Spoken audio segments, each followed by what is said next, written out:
which is emanation of the Buddha, coming from different form for different reason, for different benefit to others.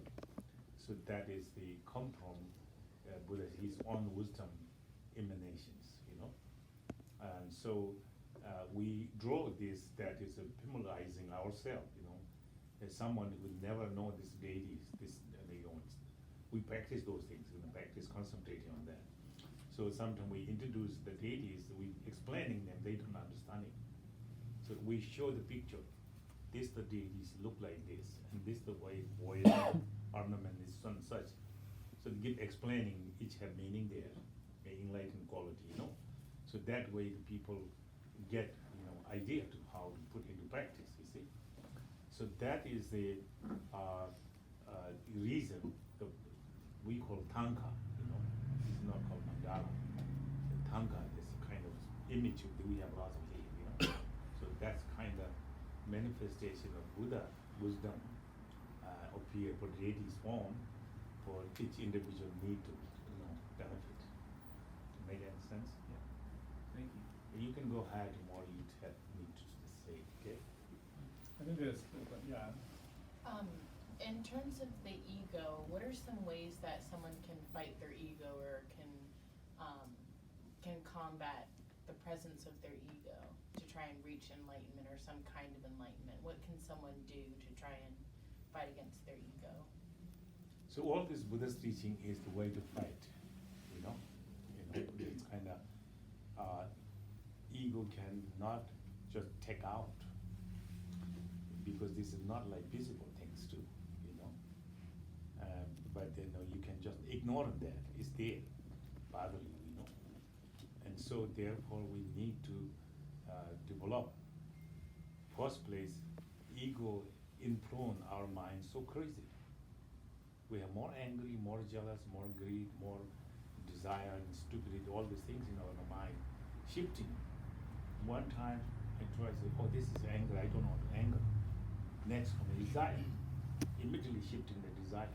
Then you recognize this desire, then next coming stupidity.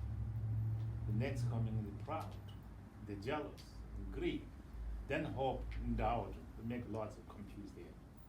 So these all come from our own ego, influence our mind. Mind quality is the wisdom, as say Buddha himself. Mind is Buddha, you know. Buddha is not outside, Buddha is within us, you know, our Buddhist case. So therefore, our mind is the Buddha, but ego is influence, controlling. You know, we live the mind is clear and radiant, beautiful, perfect, but not staying long. Maybe a little bit glimpse sometimes even not believe that there. Because we have lots of influence and live into this ego, so therefore ego will control us no matter how much. Then we need to, that ego may dark our mind. So we need some light in the mind to see ego there. That through the wisdom is a light to see our ignorance.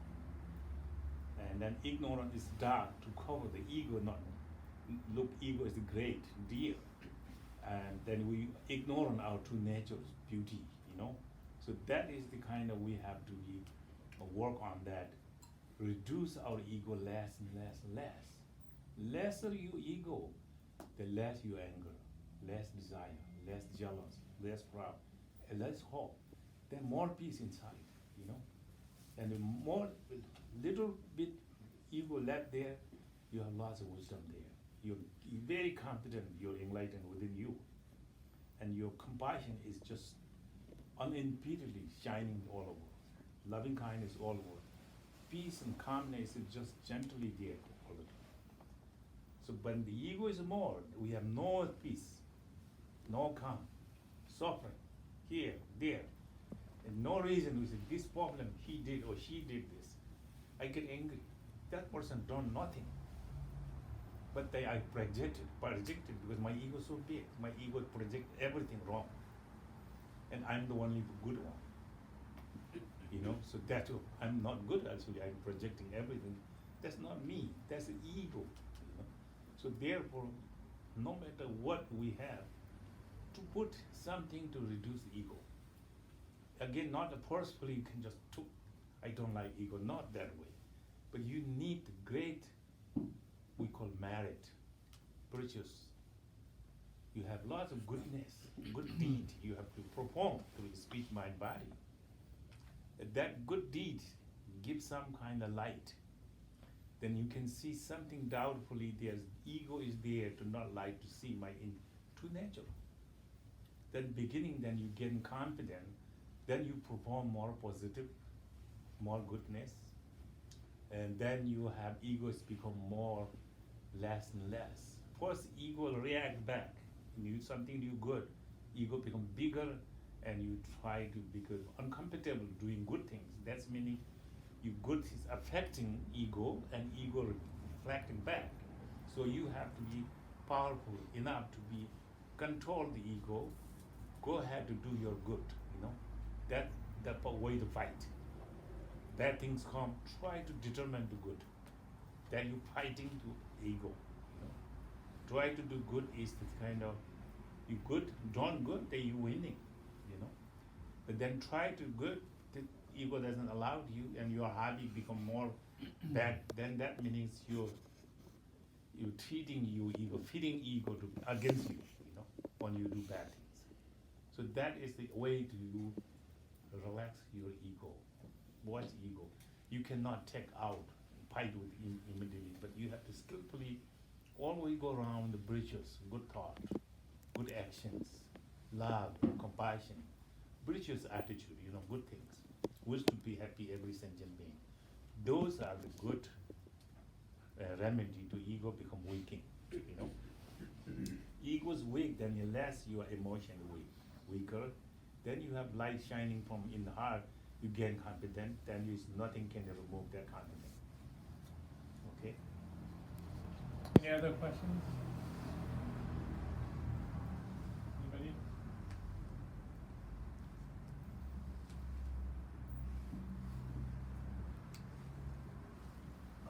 You talk about like the process of how someone maybe gets ordained as a lama or like a monk in Tibetan Buddhism.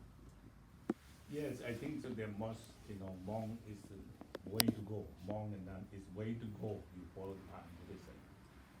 Honestly, yes, because Tibetan monasteries, yes, very high, great teachers such as Dalai Lama, very much appreciate you become monk and nun, and he more respected.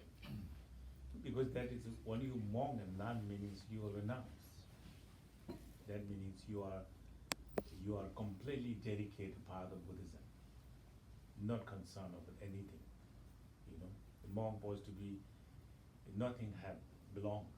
Everything have to be begging bowl, monk rope, that you have to carry on. And then normally at lunchtime, people bring the lunch offering. Noon, only the noon they eat one time. Then eat, then no more begging. When time is noon, you go to begging, sometimes people bring in, they receive, And so, they have not belong anything, the begging bowl, and he have the robe, monastery robe, the yellow robe. That's all they have, so the rest of them renounce. So then you let go everything, your family, your wealth, prosperity, anything, because you don't want to be any name, fame, game, nothing. You just completely let go. So monk is completely staying as Buddhist life. How Buddha lived, where he lived, that he get enlightenment, so that person, monk, he dedicate his life like Buddha exactly. So that is way to go, truly, yes. But again, you ordain, you committed, and then you not keep the vow, that's worse. Better not take it. And then you can lie, you and me, each other, maybe not bad. This lie is not good. But you lie in Buddha, in Bodhisattva, that's the very worst lie. You take vows, I'm going to do it, you don't do it. That's the worst. When you do it, that's the best. So monk and nun is very good, but If you want to do, you study first. What the pose to bow is related, you know. Mom, what I should do it, what I should think, what I should see, how I live. So read that Vinaya Sutra. We have one called Domsum, 3 training sutra, and there is training you explaining all of that, how live, how sleep, how eat, everything. So that you learn and totally, then you can see you can do it now. If you think you can do it, good. But make sure you can do it. But you're not sure you did it, then you violate it, then because you unnecessarily make bad karma you make. And you lying to say I'm going to do it, you don't do it. You lying to Buddha and Bodhisattva, So in that case, none among is, this country is still too or early to become truly none. One time I have 7 monks, 5 monk, none. I have none of them dead now, gone. So I know that will not work. I can see they go to work, make living. No one in Tibet, the monastery, none monks stay home. Monastery, they study, they put their people devoted giving. Here you have to go to work. And you interact with the other people, So I cannot say, and that is their problem, but the problem is culture. Culture is not developed that much yet, So if you do, yes, I will be happy if you do, and many great masters will be happy. And we say the Buddhist teaching is the last, with monk and nun halted, So very important to Sangha, it's good. You need more now? No, thank you. I think so. Any questions? Yeah. Is there something like unique or different about practicing and teaching Buddhism in San Francisco versus other places? You mean how to practice Yeah, is different like countries? something about San Francisco that's like different than other places? Oh, I don't think the San Francisco different. Teaching of Buddha is never changed, same things. But the language, this area we have to speak English, In China area we speak Chinese. In Tibetan area, Tibetan language, we have each culture have its own language. And we also translating English now, so English you teach English and practice chanting with the English too. So culture doesn't matter. Culture, race doesn't make difference. Because American people have anger, Tibetan people have anger, China people have anger, Japanese have anger. All the world, everybody have some anger, So what the need defense? Need to remedy for anger for all. So also American have desire, Tibetan have desire, everybody have desire. So therefore what need extra? Need the same remedy. What Buddha gave is enough more than, So I don't think so we need to changing difference. All that we use in Europe, any in the world, same teaching, Teaching same, method same. The Buddhist teaching same. Even we different school, chanting a little differently, word little differently, absolute meaning is the same things, So all the Buddha teaching, For example, one teapot, 1,000 cup pouring the same teapot. So each people have cup. That's my cup, that's your cup, that's her cup, that's his cup. But word come from tea come from the same pot. So I cannot say my tea is better than yours. My cup tea is come from your tea cup too. So the same taste, same benefits, some satisfaction, So same things the Buddha's teaching is like that, you see. It makes sense? Yes, thank you. Any questions? Anybody? Hey, there's Samantha who I think has a question. I just asked. So you already asked, okay. Anybody else? You can ask anything you want, no problem. Yes. Yeah, about like Rinpoche's personal life, Buddhism in the West, retreat. Well, I was maybe wondering about how they pick the Dalai Lama, or the process of picking the Dalai Lama, how they know who the Dalai Lama is. other process, also sometime and Dalai Lama indicate before he passed away, he can give in some, hints, some kind of indication. So based on that, they will go to high and religious lamas prediction, whatever they think. And also we have the oracle, so that oracle be publicized, or he will tell us. That's why His Holiness Dalai Lama put on throne. So far, this is 13 Dalai Lama, that's what they did. So all of them very authentic, very wonderful. Especially this Dalai Lama is much more profound, authentic, very kind to all the Tibetan people. But nowadays, he was all the religion respect him. Not only Buddhism, but not only religion, but non-Buddhism, non-religion respect him. When they see, just they kind of see him as not as human being. He has something special light shining from him. So that is one mistake Dalai Lama we have. So we are lucky and fortunate our time. We are very much worried about losing him because he's old now. But still he's healthy and he's talking, so see time to time in we different place, we see that make happy, but we still, his life, much older, compared to. So Dalai Lama, that's why you recognize, I think, so far historically, what I know. Thank you.